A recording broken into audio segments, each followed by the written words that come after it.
अस्सलाम वालेकुम दोस्तों, मैं हूं बिलाल खान और आप देख रहे हैं बिलाल की बातें यूट्यूब चैनल। दोस्तों, मैं उम्मीद करता हूं कि आप सब लोग खैरियत से होंगे और जहां कहीं भी होंगे अपना बिजनेस शुरू करने की जो है वो आप सोच रहे होंगे और बहुत सारे लोगों ने अपना बिजनेस शुरू कर होगा और वो अपने बिजनेस को बढ़ाने की कोशिश में लगे होंगे। दोस्तों, आज भी एक ऐसा बिजनेस आइडिया आपके लिए लेकर आया हूँ जो कि बहुत ज्यादा चलने वाला बिजनेस है। यह है फास्ट फूड का बिजनेस। आने वाले वक्त के अंदर जो है इस बिजनेस की डिमांड बहुत ज्यादा बढ़ने वाली है। आजकल भी इसकी डिमांड जो है वो बहुत ज़्यादा है, लेकिन इसमें मसला जो आता है वो बेसिकली स्किल्स का आता है और मैनेजरियल स्किल्स का आता है और शेफ कुकिंग वगैरह की स्किल्स का जो है वो मसला आता है। जो भी आदमी शुरू करता है उसका यही जो है प्रॉब्लम्स होते हैं, इसलिए जो है लोग इसमें हाथ नहीं डालते। तो आज मैं आपको इस वीडियो के अंदर मुकम्मल तौर पर बताऊंगा कि ये बिजनेस कौन सा बंदा कर सकता है, उसके अंदर कौन कौन सी स्किल्स हों तो उसके लिए बेहतरीन रहेगा बिजनेस करना। और साथ साथ आपको ये बताऊंगा कितनी इसमें इन्वेस्टमेंट लगेगी, कितने माहाना खर्चे हो जाएंगे और कितना जो है यहाँ से आपको प्रॉफिट मिलने वाला है और आपकी डेकोरेशन रेनोवेशन की कॉस्ट जो है इसमें कितनी आएगी, इसकी मुकम्मल डिटेल के साथ मैं जो है आपके साथ शेयर करूंगा। लिहाजा आपने वीडियो को लाइक करना है और चैनल पर नए हैं तो चैनल को सब्सक्राइब कर लें और साथ बेल आइकन को प्रेस करें ताकि कोई भी नया आइडिया जब मैं आप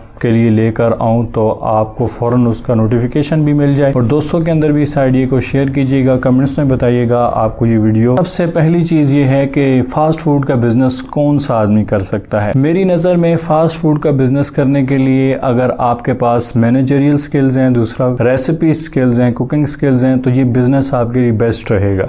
अगर ये दो स्किल हैं आपके पास और थोड़ी बहुत आप इन्वेस्टमेंट भी आपके पास मौजूद है तो ये बिजनेस आप आसानी के साथ कर सकते हैं। तो ये स्किल जो है रेसिपी की स्किल या कुकिंग स्किल्स ये अगर आपके पास नहीं है तो ये आपको सीखनी चाहिए, ये बहुत ज़रूरी है। दूसरा मैनेजरियल स्किल जो है वो आपको सीखनी चाहिए।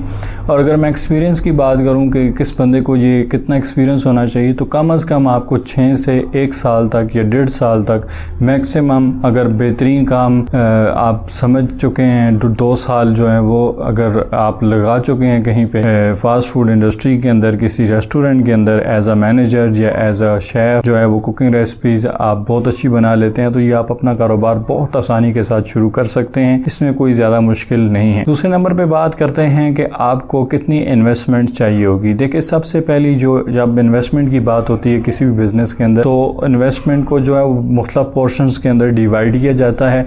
सबसे पहली इन्वेस्टमेंट जो है आप जो है जो करते हैं वो दुकान के हिसाब से होती है, जिसमें आपका जो है वो दुकान का एडवांस आ जाता है। वहाँ एडवांस आपको देना पड़ता है, जितनी पगड़ी वो मार्केट के हिसाब से चल रही होती है वो देनी पड़ती है और उसके साथ उसकी रेनोवेशन और डेकोरेशन वगैरह करनी पड़ती है। तो उसके लिए आपको अगर बिल फर्ज करते हैं 1 लाख रुपए आपको अच्छी लोकेशन पे अगर मिल रही है दुकान तो 1 लाख रुपए आपको पगड़ी देनी पड़ेगी और साथ साथ जो रेनोवेशन और डेकोरेशन की कास्ट है उसको हम 1.5 लाख रुपए रखते हैं। तो 2.5 लाख रुपए जो है अभी तक जो है इन्वेस्टमेंट आपकी हो चुकी है इस कारोबार के अंदर। दूसरी जो अहम चीज़ होती है कि जी मशीनरी हम कहाँ से लाएं, कितने की लाएं, वो कितने की मिलेगी। तो इसकी एस्टिमेशन जो है वो ये है कि आपको 4-1 लाख की जो है मशीनरी आपको सही बेहतरीन वाली मशीनरी लाहौर से आपको मिल जाएगी। 4 लाख रुपया और प्लस 2.5 लाख रुपया ये आपके पास 6.5 लाख रुपए से काम अब आपने शुरू कर दिया है। इसके बाद अगर कोई इन्वेस्टमेंट है तो वो आपका बैकअप्स है। तो मैं आपको कहूँगा बैकअप में आप लाजमी 3-4 लाख रुपया रखें ताकि अगर आपके कोई एक्सपेंसेस हैं वो पूरे नहीं हो रहे, अगर आपके पास अभी कस्टमर चल के आना शुरू नहीं हुए या आपकी डिलीवरी स्लो है तो फिर आप जो है बैकअप से अपनी तनख्वाहें भी दे सकते हैं, अपने बिजली के बिल भी दे सकते हैं और रेंट जो आपने देना है वो भी दे सकते हैं। तो ये आपकी इन्वेस्टमेंट जो है वो 6.5 लाख है। प्लस बैकअप में जो आपने रखना है वो 3 लाख रुपए रखना है, लाजमी रखना है। इस बिजनेस को जो है वो चलाने के लिए आपके पास 6 माह का तकरीबन बैकअप लाजमी होना चाहिए, हर सूरत में होना चाहिए। तो ये टोटल जो अमाउंट बनती है ये 9.5 लाख बनती है। चलो 10 लाख कर लें तो 10 लाख से ये अपनी इन्वेस्टमेंट से 10 लाख की इन्वेस्टमेंट से आप ये कारोबार आसानी के साथ शुरू कर सकते हैं। लेकिन याद रखिए जो पहले मैंने बात की है वो बहुत इंपॉर्टेंट है कि आपके पास 2 तरह की स्किल्स का होना बहुत जरूरी है। एक मैनेजरियल स्किल्स, दूसरा आपके पास जो है वो कुकिंग स्किल्स का होना बहुत जरूरी है। अगर आपके पास मैनेजरियल स्किल है, कुकिंग स्किल नहीं है तो आपको कुकिंग स्किल्स को जो है वो लेना पड़ेगा या आपको कोई ऐसा बंदा तलाश करना पड़ेगा जो कि ऐसी कुकिंग स्किल्स रखता हो जिसको आप अच्छी सैलरी दें और आपकी रेसिपी पे कहीं भी कंप्रोमाइज न करें और जो कस्टमर है आपके पास आ रहा है वो वो जो है आपसे मुतमईन होके जाए। बात करते हैं कि इस पे और क्या एक्सपेंसेस हो सकते हैं। और एक्सपेंसेस, मंथली एक्सपेंसेस जो मैं काउंट करूंगा, उसमें सबसे पहला एक्सपेंस है आपका रेंट का खर्चा। तो आपको जो है तकरीबन 15 से 20 हज़ार रुपया रेंट जो है वो देना पड़ेगा। 15 से 20 हज़ार रुपये के रेंट के साथ आपको इलेक्ट्रिसिटी बिल जो है वो भी तकरीबन 10 से 15 हज़ार रुपये इलेक्ट्रिसिटी बिल भी आएगा। तो ये 30 से 35 हज़ार रुपये बन जाता है एक्सपेंसेस में, जो आपका आना ही आना है। तो गर्मियों के अंदर एक बिल ज़्यादा आ जाता है, तो सर्दियों के अंदर जो है बिल कम आता है, क्योंकि एसी वगैरह नहीं चलता, पंखे नहीं चलते और जो है ज़्यादा इस्तेमाल नहीं होता और सेल्स भी जो है कम होती है। उस हिसाब से सेल्स कम होने की वजह से भी जो है वो काफ़ी फ़र्क पड़ता है एक्सपेंसेस में। लेकिन रेंट वही रहता है, रेंट जो है वो आपका सेम रहेगा। इसके अलावा जो है आपने जितने बंदे काम पे रखे हुए हैं, डिपेंड करता है आप उनको कितनी सैलरी दे रहे हैं, 10 हज़ार दे रहे हैं, 15 हज़ार रुपये दे रहे हैं, उनकी स्किल्स के ऊपर डिपेंड करता है कि आप अकॉर्डिंग टू जितना भी स्किल्स आप दे रहे हैं। और फिर शेफ़ अगर आपने रखा हुआ है, अगर आप खुद शेफ़ नहीं है तो आपने एक शेफ़ रखा होगा जो कुकिंग कर रहा है, जो रेसिपीज़ बना रहा है, उसकी भी आप जो है 20 से 25 हज़ार रुपये तनख्वाह अच्छी रेसिपी बनाने वाले को आप स्टार्टिंग में दोगे। तो ये तकरीबन अभी तक एक्सपेंसेस जो हो चुके हैं, रेंट का ख़र्चा प्लस इलेक्ट्रिसिटी 45 से 1 हज़ार रुपये ख़र्चे आपके बन जाएंगे। इसके अलावा बाकी जो बंदा आपने सैलरी पे रखा हुआ है, जो डिलीवरी कर रहा है, जो लोगों को दे रहा है, सर्व कर रहा है, वेटर है, वो भी आपको जो है, अगर नॉर्मल काम है तो आपको फिर भी एक बंदा कम अज़ कम चाहिए होगा। तो उसको आप अगर 10 से 12 हज़ार भी दें तो ये जो है आपका 50 हज़ार से ऊपर एक्सपेंसेस माहाना बन जाते हैं। अब बात करते हैं जी, आपने डेली सेल्स कितनी करनी है और इसमें प्रॉफिट मार्जिन कितना रहेगा, कितनी सेल्स की फज आपको कितना प्रॉफिट मिलेगा और उसमें से आप एक्सपेंसेस कैसे निकाल के अपना प्रॉफिट बचाएंगे, उस सेविंग में लेकर जाएंगे और बिजनेस को इंक्रीज। माहाना जो है इस डेली की जो है सेल्स कम अज़ कम आपकी 10 से 12 हज़ार की होनी चाहिए। 10 से 12 हज़ार की जो सेल्स आपकी होंगी उसमें से आपको रोज़ाना की बुनियाद पर 2500 रुपये बचना चाहिए, यानी 25% जो है लाजमी आपको बचना चाहिए। 30% भी आप बचा सकते हैं, लेकिन 25% जो है वो रोज़ाना की बेस पे बचना चाहिए। और ये मैं पहले 3 मंथ्स का आपको दे रहा हूँ, लेकिन अगला जो टाइम गुजरेगा ये सेल्स बढ़ती चली जाएगी, लोग आपके पास खचा खच आएंगे। अगर आप अच्छा पॉइंट बनाएंगे, उसकी रेनोवेशन अच्छी करेंगे, उसमें टाइलें वगैरह ये सारी चीज़ें आप जब करेंगे तो वो जो है ज़्यादा अच्छे तरीके से जो है वो चलेगा। तो सेल्स जो है वो पहले 3 मंथ्स की मैं काउंट कर रहा हूँ, तो अगर 10 हज़ार रुपये सेल है तो 2500 रुपये रोज़ाना का आपका बच जाएगा। और 2500 रुपये बचाने के बाद आपके पास जो है महीने की जो सेल्स बनती है वो तकरीबन माहाना की जो सेल है आपकी वो 3 लाख पे पहुँच जाएगी।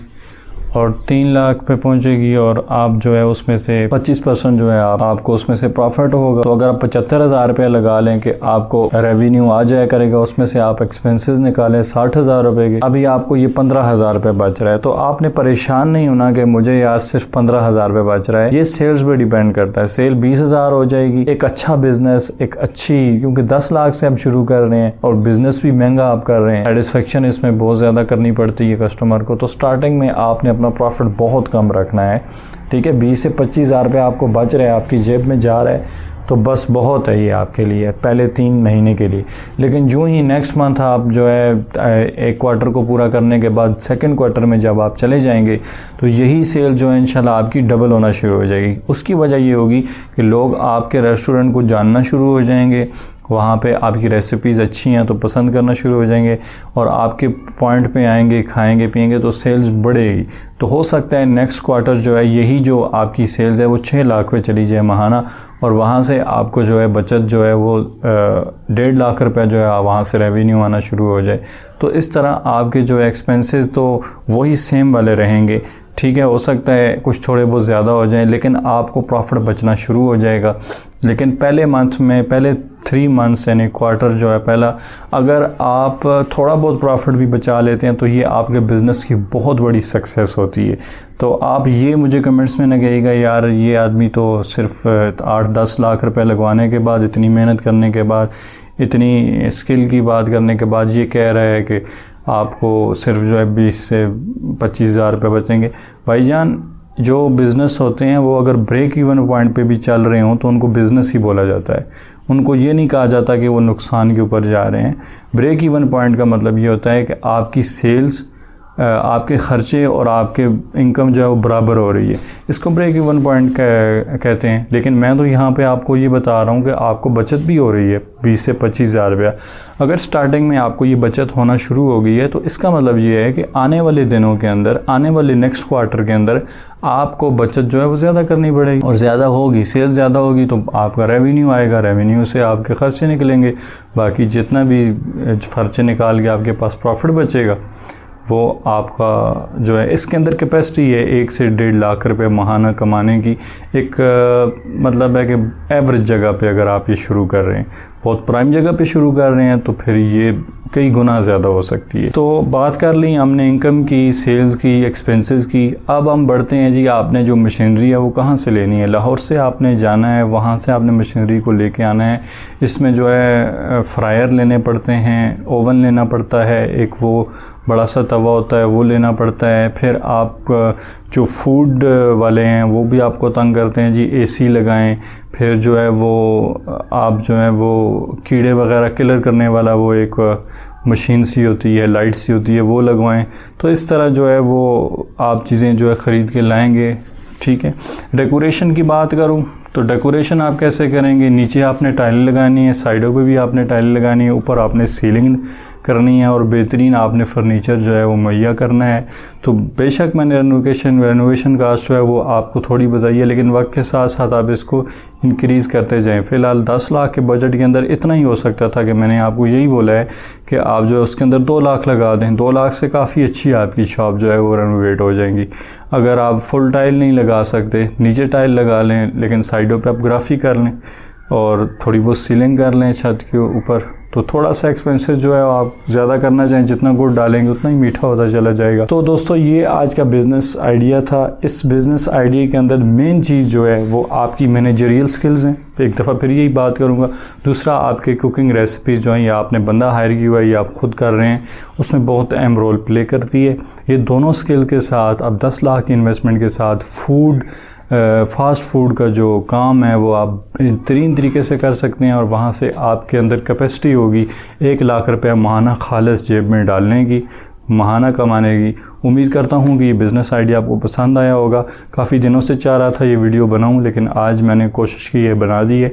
तो इस वीडियो को आपने लाइक भी करना है, वीडियो मैंने बना दी है, आपने इसको शेयर भी करना है, कमेंट्स में बताना है कि ये वीडियो कैसी है। और अगर आप ये काम कर रहे हैं तो अपना एक्सपीरियंस जो है कमेंट्स के अंदर लाजमी शेयर कीजिएगा, कि लोग कमेंट्स पढ़ते हैं, उनको मज़ीद सीखने के लिए चीज़ें मिलेंगी। चैनल पर नए हैं सब्सक्राइब करें और इसको चैनल को भी शेयर करें। अभी तक के लिए इतना ही, मुझे दीजिए इजाज़त। अस्सलाम वालेकुम व रहमतुल्लाह।